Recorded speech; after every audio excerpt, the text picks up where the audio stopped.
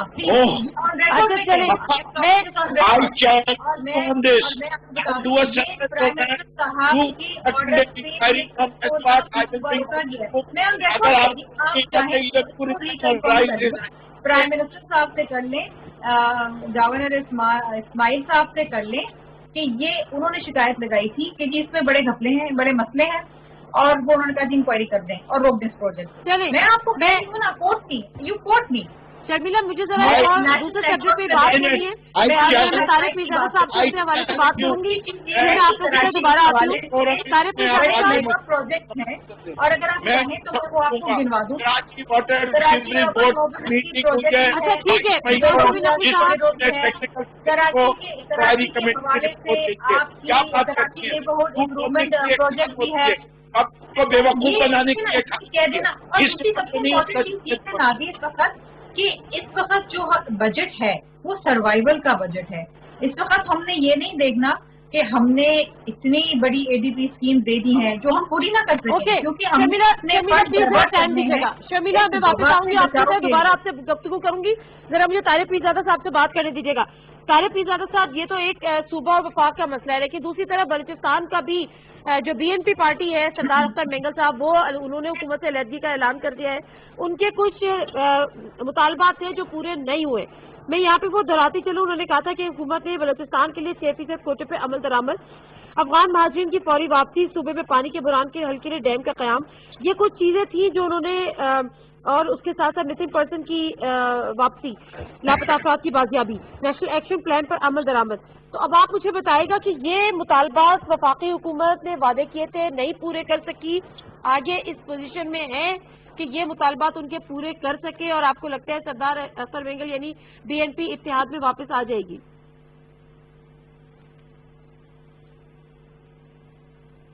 طارق پیزادہ صاحب.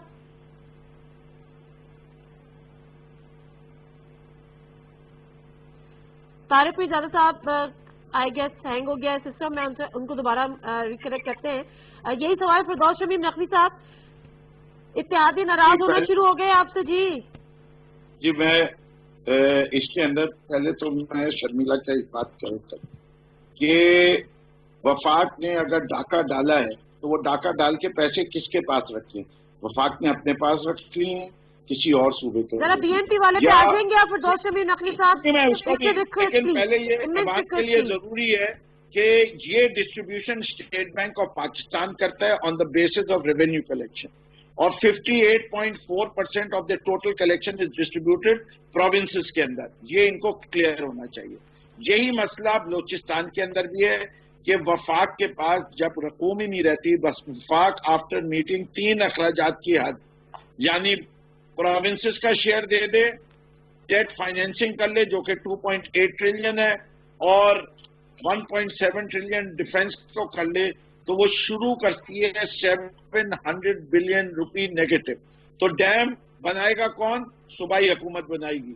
اس سے کہ وہ رین واٹر ڈیمز ہیں، اس کے اوپر صوبائی حکومت کے خرچہ ہونا چاہیے. وفاق کی ٹوٹل فائنینسنگ ڈیفیسٹ ہے جہاں تک ایلائز کا تعلق. شبیر نقوی صاحب، شبیر نقوی صاحب ذرا بی این پی والے معاملے پہ کامنٹ کر دیجیے گا. جو ان کے مطالبات تھے فرام دا ڈے فرسٹ، ان میں سے کوئی ایک بھی پورا نہیں ہوا. وہ کہتے ہیں کہ آگے بھی ہمیں حالات مناسب نہیں لگتے. اب آپ کی کیا اسٹریٹجی ہوگی؟ مطالبات منظور کرنے کے اپوزیشن میں ہیں عمل درآمد کرنے پہ؟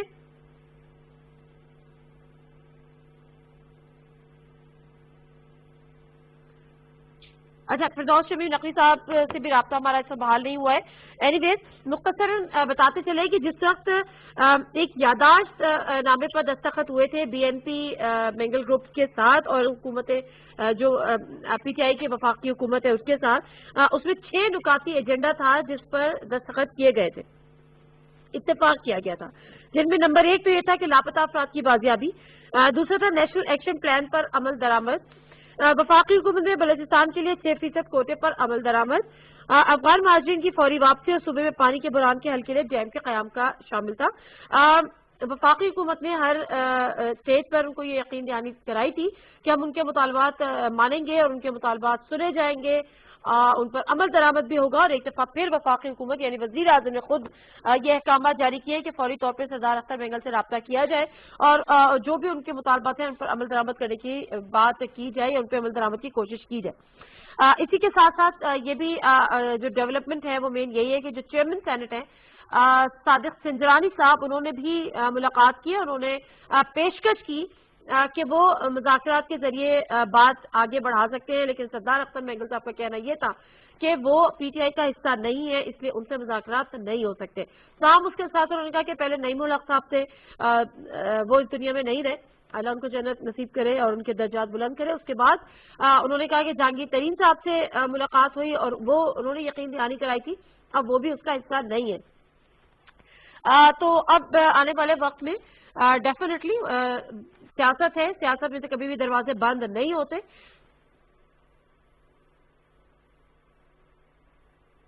آپ کے ہلو، اچھا شرمیلا آپ کچھ کہہ رہی ہیں؟ جی شرمیلا آپ کو آواز آ رہی ہے؟ جی آ رہی ہے. جی آپ مجھ سے سوال پوچھ رہی ہیں کہ نقوی صاحب سے، کیونکہ میں ان کی ٹائم کو انٹرپٹ نہیں کرنا چاہتی، ناراض ہو جاتے ہیں وہ. question was asked to me but she wants to speak. I don't know. بولیے نادیہ، کس سے سوال ہے؟ جی نادیہ. طارق پیرزادہ صاحب آپ کو میری آواز آ رہی ہے؟ فردوس شبیر نقوی صاحب میں آپ سے چاہ رہی تھی کہ اگر آپ بی این پی کے حوالے سے بات کر لیں کہ جو ان کے مطالبات تھے وہ پورے نہیں ہوئے، سیاسی کا اعلان ہو گیا، اب آپ کو لگتا ہے کہ گورنمنٹ جو ہے وہ آنے والے دنوں میں ان کے مطالبات پہ عمل درآمد کرنے کی پوزیشن میں ہے، کر لے گی، ان کو یقین دہانی کرا دے گی؟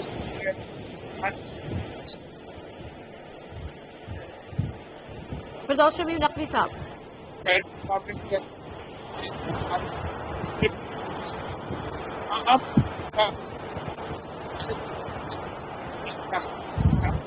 اسے دیکھنا ہے ایک سیکنڈ کے لیے. میرا جائیں گے، ان سے بات کریں گے. ہماری پارٹی سے قریشی صاحب ہیں، اسد عمر صاحب ہیں یا پرویز خٹک صاحب جو ہیں، وہ جا کے ضرور ان سے بات کریں گے. اور کیا اوبیسلی ہمارے جو وہاں قاسم سوری صاحب ہیں جو کہ بلوچستان سے تعلق رکھتے ہیں، ڈپٹی اسپیکر ہیں، اور یار محمد رند صاحب ہیں جو بلوچستان کے سے تعلق رکھتے ہیں، جو ایم این اے ہیں ادھر کے. تو میں سمجھتا ہوں کہ بات چیت کا دروازہ تو کبھی بند نہیں ہوتا، بات چیت ہوگی، کوئی اچھا حل نکالا جائے گا انشاءاللہ. ہمیں پوری امید ہے کہ کولیشن کو کوئی خطرہ نہیں. اچھا طارق پیرزادہ صاحب، یہی سوال آپ سے. سردار اختر بینگل صاحب نے حکومت سے اتحاد میں علیحدگی کا اعلان کل کر دیا، اب کیا اسٹریٹجی ہوگی حکومت پاکستان کی؟ جو ان کے مطالبات ہیں وہ ماننے کی پوزیشن میں ہے اس وقت حکومت وقت؟ بالکل، جو میرا تو خیال ہے ان میں سے کوئی بھی مطالبہ ایسا نہیں ہے جسے جسے نہ مانا جائے، اور یہی خبر شام ٹیلی ویژن پہ آ رہی تھی کہ وزیر اعظم نے کمیٹی کو، اعلیٰ اختیاراتی کمیٹی کو اختیار دیا ہے کہ وہ دیکھیں کہ کون سے مطالبات ہیں جو مکمل نہیں ہوئے. لیکن ایک بات میں ذرا یہاں ہٹ کے کہنا چاہتا ہوں، چونکہ میرا تعلق نہ تو پیپلز پارٹی سے ہے اور نہ پی ٹی آئی سے ہے، کہ اختر مینگل صاحب کی جو سیاست ہے وہ اس طرح کی ہے کہ جب ان کے مطالبات 100% ان کی مرضی کے مطابق تسلیم نہ کیے جائیں تو وہ ہر سال 1-1.5 سال کے بعد 2 سال کے بعد، اور یہ اس دور حکومت کی بات نہیں ہے، وہ اپنے آپ کو ایک سیاسی قوت کے طور پر پیش کرتے ہیں، کبھی اتحاد تحلیتی کی شکل میں، کبھی حکومت میں شمولیت کے ذریعے، کبھی حکومت سے اختلاف کر کے، کبھی اپوزیشن کے بینچوں پہ بیٹھ کر. لیکن ایک بات میں بتانا چاہتا ہوں بڑی دیانتداری سے، اس وقت کرونا کو چھوڑ دیجئے 4 مہینے کو، جتنی بڑی سرمایہ کاری سڑکوں سے لے کر گوادر کی بندرگاہ تک، بندرگاہ سے لے کر اس کے ہوائی اڈوں تک، مختلف علاقوں میں جو بلوچستان کے اتنا بڑا کام ہو رہا ہے، یہ رقم، اس کا تصور کوئی بھی دوسرا صوبہ جو ہے اس وقت کر ہی نہیں سکتا. اس کی وجہ یہ ہے کہ جو چین کے ساتھ یہ پروگرام بنا ہے بیلٹ اینڈ روڈ انیشیٹو والا، اس کے ذریعے جو گوادر تک ساری تجارت شروع ہونے والی ہے، اور 2023 سب کو بہت دور نہیں ہے. ہر منصوبے نے اب سے لے کر 2023 کے درمیان مکمل ہونا ہے.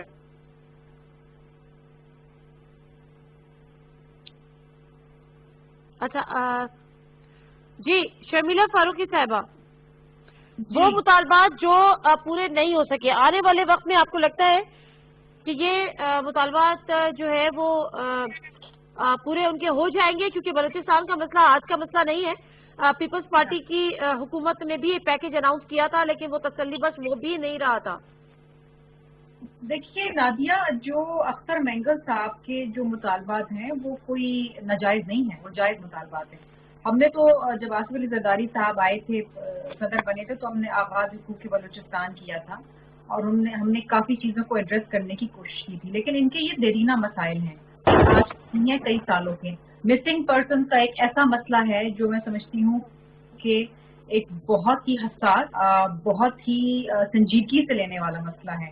اور مجھے اس حکومت کا اس پہ کسی قسم کا کوئی کام کرتے ہوئے مجھے کوئی ایسا کوئی اقدام نظر نہیں آیا. پانی کا مسئلہ یہ بیسک رائٹ ہے. اسی طریقے سے نیشنل ایکشن پلان کے اوپر عمل درآمد کرنا، یہ تو میرا خیال ہے پورے پاکستان کا مطالبہ ہوگا. تو آئی تھنک میرا یہ اپنا خیال ہے کہ ظاہری بات ہے کہ گریونسز ہوتے ہیں لوگوں کو، پھر اس کا مطلب یہ نہیں ہوتا کہ وہ آہمر بن جاتے ہیں یا وہ بھیانک ہو جاتے ہیں. جس طریقے سے الفاظ یہاں پر استعمال کیے گئے جو میں سمجھتی ہوں بہت ہی غیر پارلیمانی ہے.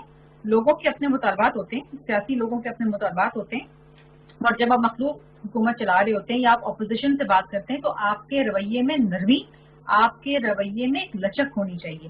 اسی طریقے سے آپ حکومتوں کو اور سیاسی جماعتوں کو ساتھ لے کے چلتے ہیں. ظاہری بات ہے اب ان کے پاس وہ جو ایک وہ جہاز والے وہ بابا تھے وہ تو اب ہے نہیں. وہ جو جہاز لے کے ہر جگہ جاتے تھے اور وہ منٹوں میں کام ہو جاتا تھا، وہ تو اپنا جہاز لے کے کہیں اور چلے گئے. تو مسئلہ تو ان کو آ رہا ہے. لیکن میں سن رہی تھی پچھلے دنوں، ابھی کل پرسوں کی بات ہے، کہ ان کا کوئی وفد ہے جو جائے گا بات کرنے کے لیے. آئی تھنک پرویز خٹک صاحب جائیں گے یا کوئی جائیں گے بات کرنے کے لیے. دیکھیں اس وقت حالات ایسے ہیں نادیہ کہ میں سمجھتی ہوں کہ ہمیں ہر چیز چھوڑ کے اس وقت اس وبا سے لوگوں کی جانیں بچانے کے لیے کام کرنا چاہیے. یہ ساری چیزیں ہوتی رہیں گی. یہ بلوچستان کے بھی کچھ مسائل ہیں، خیبر پختونخوا کے بھی ہوں گے، سندھ کے بھی ہمارے بھی گریونسز ہیں. کہ ہمارا ایک پروجیکٹ تھا وفاق کے ساتھ، اس میں فائر ٹینڈرز پرووائڈ کرنے تھے، اس میں نیوٹرلائزیشن تو دکھا دی، لیکن ابھی تک ایک ٹائر بھی نہیں ہمیں ملا ہے سندھ کو. میئر صاحب بھی بات کر رہے تھے کہ جی ہمیں کچھ نہیں ملتا. تو یہ ایشوز ہیں، لیکن ان ایشوز کو ڈیل کرنے کا وقت بھی آئے گا، سیاست کرنے کا وقت بھی آئے گا، اور اپنے مطالبات بنوانے کا وقت بھی آئے گا. اچھا اس وقت کیا ہوگا کہ اگر جیسے یہ اختر مینگل صاحب کہتے ہیں کہ میں الگ ہو رہا ہوں، تو میں سمجھتی ہوں کہ دوسرے جو ان کی ٹھیک ہے. بہت شکریہ شرمیلا فاروقی آپ کا بھی، اور اس کے ساتھ ساتھ شمیم نقوی صاحب آپ کا بھی بہت بہت شکریہ. طارق مرزادہ صاحب کا بھی شکریہ ادا کروں گی. ایک اور سبجیکٹ جس پہ ہم نے اپنے انٹرو میں بات کی تھی، آج بہرحال ڈاکٹر عمران قتل کیس کا فیصلہ آیا، جس میں جو تینوں ملزم تھے ان کو سزائے موت سنائی گئی، اور اس کے ساتھ ساتھ 10 لاکھ روپے جرمانہ. یہ بھی ساتھ میں کہا گیا کہ جی یہ بات ثابت ہوئی ہے کہ لندن سے الطاف حسین نے ڈاکٹر عمران فاروق کے قتل کے احکامات جاری کیے تھے.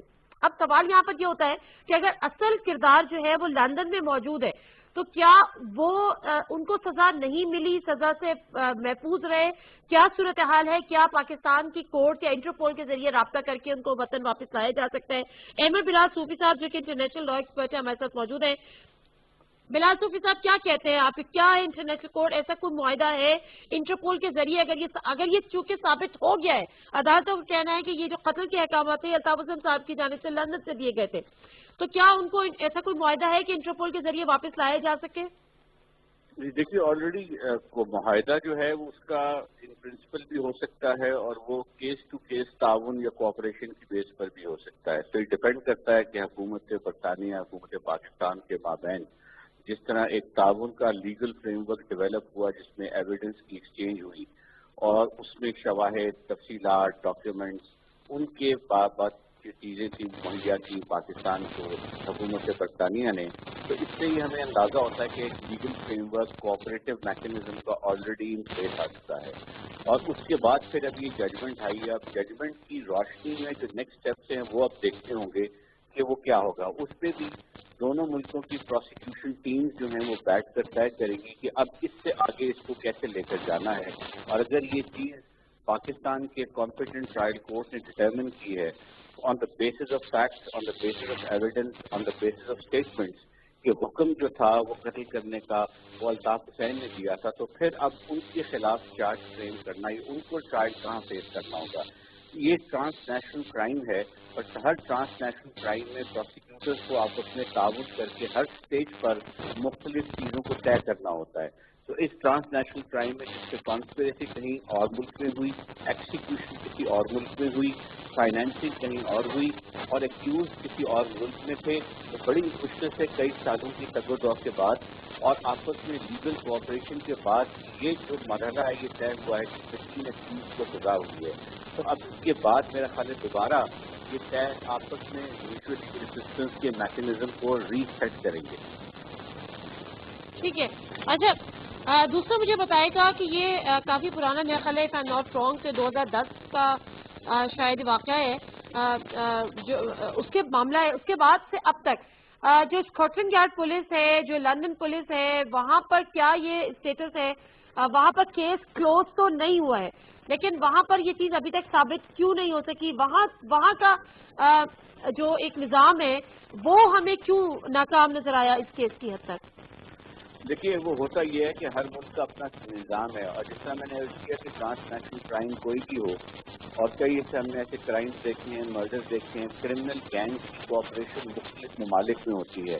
ایک ملک کا کرمنل گینگ دوسرے ملک کے کرمنل گینگ کو تعاون کرتا ہے، کوئی فیسیلیٹیٹ کرتا ہے فائنینسنگ میں، کوئی ٹریولنگ میں فیسیلیٹیٹ کرتا ہے، کوئی ویزا کی ارینجمنٹ میں فیسیلیٹیٹ کرتا ہے. تو اس لیے یہ بڑا مشکل ہوتا ہے ان سب چیز کو پیس ٹوگیدر کر کے کمپریہنسو پکچر ایسی ڈیولپ کرنا جس کی بنیاد پر انڈائٹمنٹ ہو یا چارج فریم ہو اور ایونچولی کنوکشن ہو. اس لیے اس میں ٹائم لگتا ہے اور پھر یہ بھی فیصلہ کرنا ہوتا ہے کہ کیا یہ مناسب ہوگا کہ یہ ٹرائل جو ہے جیسے یو کے میں ہوتا ہے، یہ بھی ایک آپشن تھی، یا یہ ٹرائل پاکستان میں ہوتا ہے. تو دونوں ملکوں کی پروسیکیوشن ٹیم، دونوں ملکوں کی حکومتوں نے یہ کچھ چیزوں کو اسیس کرنے کے بعد یہ پریفر کیا ہوگا کہ پاکستان میں اس کا ٹرائل ہونا بہتر ہے بیکاز زیادہ نمبر آف ایشوز اس وقت پاکستان میں ہیں اور پاکستان کی پراکسیمٹی ود دی ایویڈنس شاید بہتر ہے.